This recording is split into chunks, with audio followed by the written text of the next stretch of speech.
Hello, everyone. Blue Star Saber here once again to do another review of Loki, Loki, and it's the 5th episode, Journey into the Mystery. I'm going to try and make this a bit quick since I'm going to watch the England versus Italy football match. That's going to be on at 8 and all that stuff. So anyway, it pretty much continues off where the last episode left off of Loki being left off in another interdimension where he's with like these various versions of himself. I believe they are like classic Loki, kid Loki, boastful Loki, and alligator Loki, which Loki is questioning, like, with asking so many questions about what's going on. It gets a bit of a rant and all that stuff where they just tell him to hurry up, otherwise this storm like anything known as Alalith, which I'm about to try and just checking out the wiki page on the MCU, see if it's based on any comic things, and it seems there is at least one external link, where Alalith is apparently is a storm monster that has existed, first appearing in the Avengers, the Tema Matrix Objective 1 in 1993. They had 6 appearances, and so it's a very obscure like creature from the looks of things. But yeah. So yeah. Meanwhile, let's see, Sylvia and Raina. I'm trying to Renslayer. Let's see. Continuing where I left off, where let's see, female Loki has her. Has a hostage. She's saying she's willing to like work with Sylvia by revealing that the Lokis are not dead just as soon as they're like pruned and all that stuff, as they're taken to the void and all that stuff. And Ritzy offers to like try and help her get Loki back.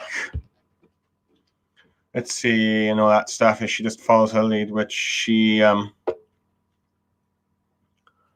let's see, which is like if she like works with her, as she believes that whoever created the TVA is probably hiding behind the timeline beyond the void, where they cannot be detected and all that stuff. So yeah, so as the Loki joins the gang of Lokis and all that stuff, let's see. He ends up learning about how they're all, all these variants are sent here from all the other, parts of time are sent to just towards the end of the, of all creation, where they get eaten up by the Alarith thing, and where Loki kind of learns the different variants and all that stuff, where the kid Loki's different, is kingdom of this area because in his timeline, he killed Thor, which kind of impresses Loki a bit and probably disturbs him a little. During, underground wreckage, we see, like, Thor's hammer with, like, a little, maybe a tiny Loki trying to grab it or something. The boastful Loki claims to have killed the Avengers and claimed the Infinity Gauntlet, but the alligator Loki says that he's lying, with him boastful Loki mocking the alligator one for, like, apparently he got sent away because he ate the wrong person's cat, while the classic Loki, or the old man Loki, if you will, ends up explaining how he managed to escape because he created an illusion of himself being snapped by Thanos, and he lived out his life, just avoiding all conflicts, eventually got lonely and tried to find companionship again, but maybe even his own brother Thor. However, the TVA found him and pruned him, and then he's been stuck ever since. Loki deduces that since Alalith is a living thing, they should kill him and work together. Tried to do this very corny, rousing speech. However, the other Lokis laugh, and just as he's about to escape and all that stuff, he's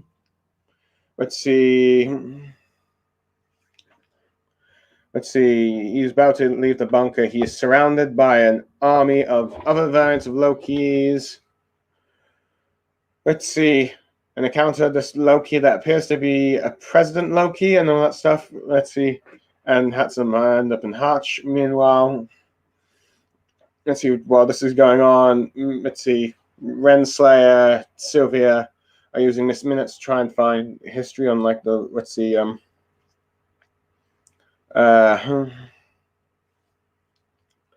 beginning of time and the end of time kind of thing, where eventually Renslayer suggests like this time void ship that the TVA have.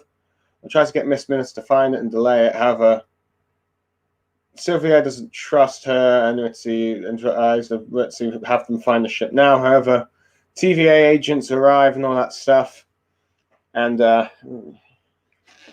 it's revealed that Renslayer is actually was trying to trick Sylvia all along with admitting that she almost fell for it and all that stuff. But yeah, but she's kind of trying to have her taken prisoner.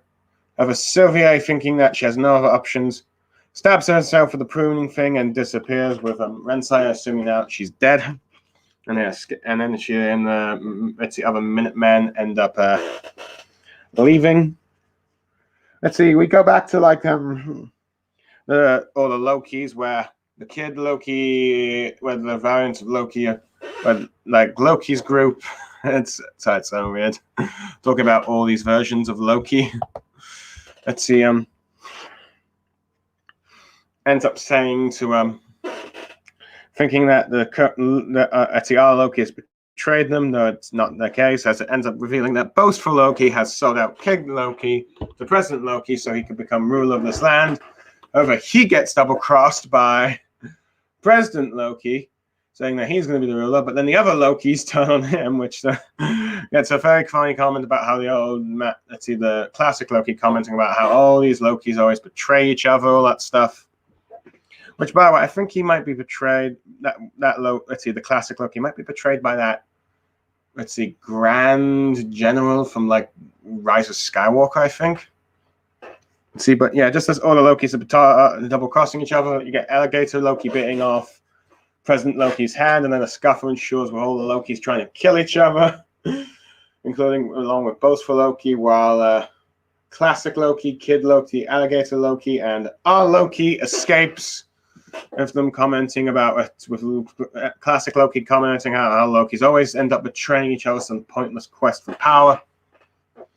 With now, let's see, our Loki trying to convince the other two Lokis that,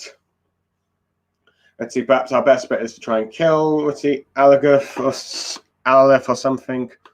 And he believes in like Sylvia and all that stuff because she's a bit different from the rest of the Lokis. And instead of trying to gain power, she tried to destroy the TVA and all that stuff, and they agreed to help them, given the fact that they don't seem to have any other choice or just go along with it.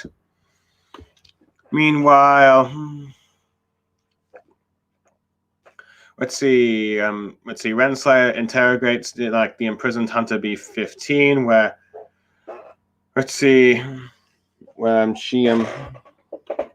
she's asking everything that Sylvia did to her. Well, Miss Minutes feels like, she knows that, Renslayer is just trying to find out who's behind the TVA and all that stuff, while saying that Sylvia will probably get to them first because she needs it, while Renslayer just wants it. No longer being an option for Hunter B-15, she decides to ask Miss Minutes to help her find the records of the TVA's founding, so she can find probably lying to find out, saying that the creators are in trouble because she just wants to know the answers and all that stuff. So we got that. Sylvia kind of lands in a wreckage and is nearly swallowed up by the Aleph thing, and is rescued by Mobius, who is driving a pizza car, with them talking about what to do next and all that stuff. Eventually, after talking about where our current Loki is, and Mobius believes he's alive and all that stuff.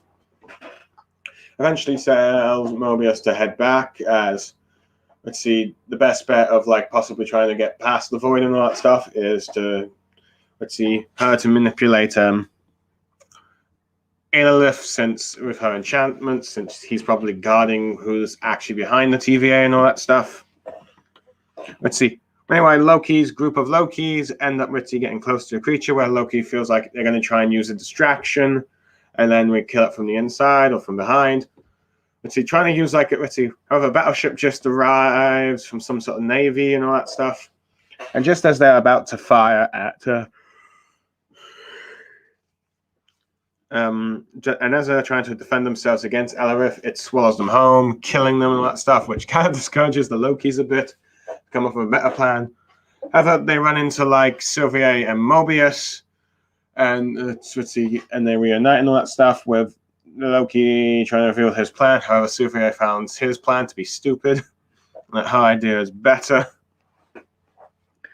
and which everyone sort of agrees with her over Loki and that stuff. And it's just kind of funny how they ask about the alligator and all that stuff. Anyway, Mobius ends up chatting with the other Lokis about asking if he's sure he's an alligator. That stuff and all that. But yeah. And they have an interesting talk about what Loki's doing in the time and all that stuff, and they ask what Mobius wants to do about the whole TVA. I should probably mention that Mobius and Sylvia end up apologizing to each other about what they did to each other and all that stuff. They're mostly from Mobius, but yeah. Mobius is pretty much thinking of going back to TVA to tell everyone the truth that they were variants and cause a public uprising. All that stuff. Meanwhile, Loki and Sylvia end up chatting with Loki offering a blanket and all that stuff, and then with them talking about their supposed theory of Mobius about them possibly being in love, which they both deny. Both Lokis asking what they'll do to the other and do after this whole thing is done. With Sylvia probably mentions that Loki would probably try and find a place to rule, and he's asking what she wants to do, and she doesn't know. And I think he just ends up saying he offers to help, though she's wondering, can she actually really trust Loki? Because, he's known for betraying, which Loki confirms that he's betrayed everyone, including his father, brother, and people. But I think But now he sees where that all leads to him. Well, that leads to him and all that stuff. But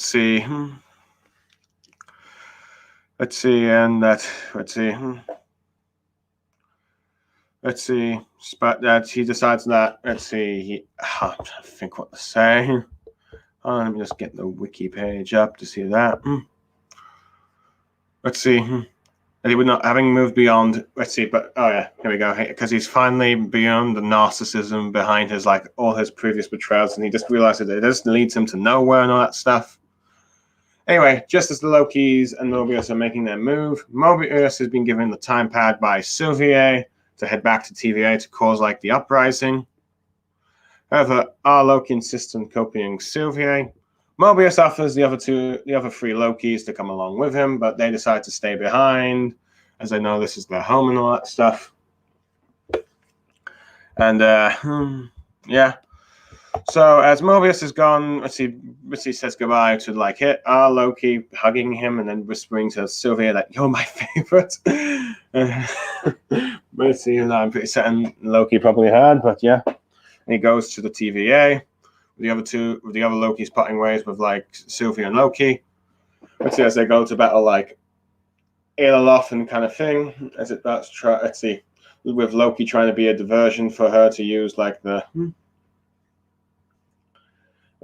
enchantment on a brand of his smoke thing, which nearly succeeds, but the Eiloloth heads back to Sylvie when Loki tries to distract with his dagger and flame, which was given to Kid Loki. However, classic Loki causes a massive diversion by creating an illusion of Asgard, sacrificing himself as Eiloloth eventually swallows him. But this gives enough time for Loki and Sylvia to work together when Loki learning the enchantment thing that Sylvia has as they enchant Elvla, and as soon as they've done that, an appearance of this giant citadel building. I should probably mention that Sylvia sort of connected a little bit of a memory with Eiloloth before, beforehand. And the two Lokis head towards that citadel to find out who is really behind on this, and that's how the episode ends. First of all, let's see. I quite like all the various Lokis that we got. So let's see, though, granted, most of them are the most creative, of course, was President Loki, Classic Loki, Kid Loki, and Boastful Loki, and Alligator Loki. With I like just how Loki's like, what is going on here? Kind of thing, and he just like has a million questions and asking how let's see, particular Alligator Loki is a Loki and all that stuff. And let's see, and then it's just let's see, even though is pretty much accepting, okay, yeah, with everything that I've gone through the last 2 days, I can believe a variant of an alligator Loki. And then when Mobius and Sylvia meet the alligator Loki, they just go with it and all that stuff. I do like how Mobius does not remember that, let's see, alligator is Loki or not, could possibly be a Loki or not, since they never recall, let's see, pruning a alligator Loki, but says it could always be a Loki if he's lying, because, well, a Loki's a Loki. You can never quite figure them out, let's see, with all that trickery. That is kind of funny and all that stuff, but yeah. Let's see. I like the fact that, let's see, the Kid Loki might be the most dangerous, as he ends up being the one to kill Thor, which both impresses and scares Loki. And I like how, let's see, the classic Loki is this old Loki that's probably gone through this so many years of wisdom of like finding the whole pointless of like, let's see, the god. Let's see, just feeling Loki himself as like the gods of outcasts, and this like how the lying and tricking gets nowhere, and just figures, you know what, best to just create an illusion of me dying, because let's see, the knife never works. From Thanos and that stuff, so he just escapes and live out the rest of his life. But of course, he does eventually get lonely, and that's how he ends up being captured. While the boastful Loki is just probably lying about killing Thanos and getting all the Infinity Stones. So yeah, there's that. So, but well, we're probably never going to get his proper origin and all that stuff, because, well, he ends up betraying the Kid Loki. I guess the boastful Loki is like the sort of 4-1 kind of thing. As it ends up seeing President Loki and all these other variants of all these witty savage kind of like Lokis. I don't know. They all like look like they're scraps and all buildings and that stuff. They're all a bit, let's see, like a bunch of marauders, I guess. So, you know, how do I describe it? What's that franchise with Mel Gibson? No, it's not. Let's see. Let me just type it up. No. Let's see. Damn it. Let's see. Mel Gibson. Oh yeah. Let's see. Let's see. I think it's Mad Max. Yeah, I guess you could say it's like Mad Max. I really need to remember the name of this franchise. But yeah. And I just like how, to emphasize the point of Loki's power scheming and treachery, boastful Loki betrays Kid Loki and the other Lokis. President Loki double crosses boastful Loki, and then all the other Lokis betray, and all his Lokis betray them, and then they just fight and kill each other just to show how just how pointless that treachery is, which probably also leads to our Loki realizing just how pointless all the betrayals are. Or just see how embarrassing it actually is. I do like how the alligator Loki just snaps off the arm of her. Let's see, the president one and all that stuff, so yeah. Anyway, I liked how Mobius immediately tries to rescue let's see, Sylvia, because he believes that the nexus that she and our Loki does can bring the TVA down and all that stuff. But also because, well, he was wrong to he now realizes that his mission was wrong all this time. Let's see, eventually does apologize to her and all that stuff, though. And up before see though, she ends up. I do like it interesting how she brings up the fact that, oh, you didn't mind pruning and destroying my reality, and he was like, I was just doing my job and all that stuff, and I thought it was the right thing, I guess. And she pointing out she killed many people, and she was just trying. She points out trying to survive. But eventually, does of course like which leads him to apologize and all that stuff, as he now realizes that he was probably wrong to do all that. And it is interesting to find how many Lokis question like how he seemed so committed to the TVA at first, but now wants to tear it down. But I guess after learning when he was being lied to, let's see. He does comment to the but he does comment that people can change over time, which I think leads to the classic Loki doing what he does at the end, but I'll get to that in a bit. I do like how the two Loki, Sylvia and Loki, talk about their feelings for each other, apparently, or at least the hypothesis that Mobius says about them, and causing the Nexus, which they both sort of deny. You can clearly tell that the two want to deny being confessing their feelings to each other. I assume they probably would by the next episode, though. I do like how Sylvia is just wondering, can I actually trust you, Loki? Because, well, Loki's we always known to double cross with them. I like how Loki, after seeing how the betrayal of his father, brother, and his people has led him, and not to mention seeing probably how all the other Lokis double crossing each other, he's just like he's tired of it and just wants to trust someone, I guess you could say, and all that. I like how Loki is and Mobius end up parting ways with him trying to say that Sylvia is probably his favorite, even though he's known the other Loki longer, because well he probably had to put up with a lot of his BS. But yeah. Anyway, I do like how but it seems like we say goodbye to Kid Loki and Alligator Loki as they seem to decide to stay here in the Void thing and probably just enjoy his sort of kingdom thing, I guess. While Loki and Sylvia decide to work together to, stop to use enchantments on Elilith, while Mobius goes to cause a rebellion in the TVA to bring it down, telling everyone the truth. I probably should have mentioned of the TVA. I do like how at first when Sylvia is trying to question about to try and vaporize Renslayer, she gives a sort of half truth of wanting to find out who's behind all of this, but at the moment once of course tries to manipulate Sylvia to still be captured so she can do it her way, which she eventually decides to do a sort of what you'd think is ends up pruning herself to get there. And then she tries to go to Bee Hunter 15 to try and get as much information as she can, but when she just taunts her that Sylvia will probably find it first. Renslayer ends up just trying to manipulate Miss Minutes and trying to find the history of the TVA, just so that she can try and find the creators and whatever she is planning to do. I'm not sure to turn against them or just learn the truth. I don't know, but I guess we'll find out next episode. But yeah.